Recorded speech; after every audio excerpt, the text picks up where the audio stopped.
अब तक रामजी सूबेदार गोरे गांव में स्टोर कीपर की नौकरी कर रहे थे और परिवार सतारा में रहता था। नौकरी का समय पूरा हुआ तो सतारा आ गए।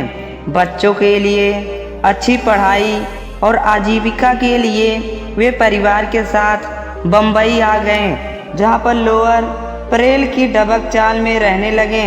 वह एक तरह से मजदूरों की बस्ती थी। वहाँ का माहौल सतारा व दापोली से बिल्कुल अलग था। विवाहित दोनों बेटियां भी बॉम्बे में ही रहती थीं। शुरू में आनंद व भीम को मराठा हाई स्कूल में भर्ती कराया। भीम भी अब अधिक मेहनत करने लगे, लेकिन पिता फिर भी संतुष्ट नहीं थे। वे भीम को पढ़ाई में और बेहतर स्थिति में देखना और फिर बड़ा आदमी बना देखना चाहते थे। वे खुद भी भीम को अंग्रेजी पढ़ाते थे।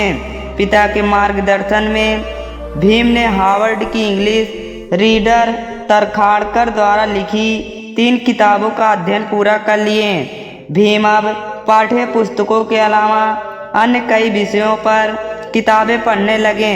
अब वह आए दिन नई नई किताबें खरीदकर पढ़ना चाहते थे, लेकिन रामजी की आर्थिक स्थिति बहुत कमज़ोर थी।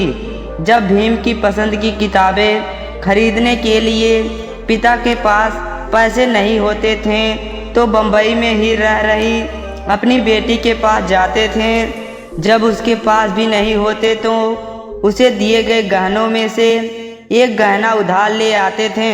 उस गहने को एक मारवाड़ी के यहाँ गिरवी रखते थे।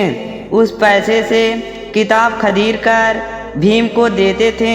हर महीने के अंत में पेंशन मिलने पर उस पैसे से वापस गहना छुड़ाना और बेटी को वापस देना, यह एक आम बात हो गई थी।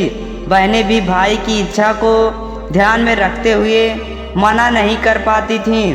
भीम की इच्छा पूरी करने के लिए उन्होंने जो त्याग किया है, उसे याद कर बाद में बाबा साहब रो पड़ते थे।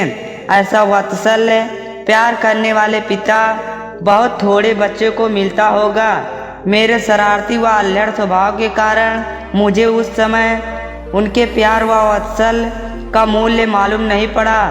बचपन से ही भीम के पुस्तक प्रेम के कारण ही बाद में बाबा साहब की निजी लाइब्रेरी का इतना विशाल स्वरूप बन पाया। पिताजी द्वारा लाई गई किताब को पढ़ते पढ़ते सिरहाने रखकर ही सो जाते थे, और ऐसा अक्सर होता था।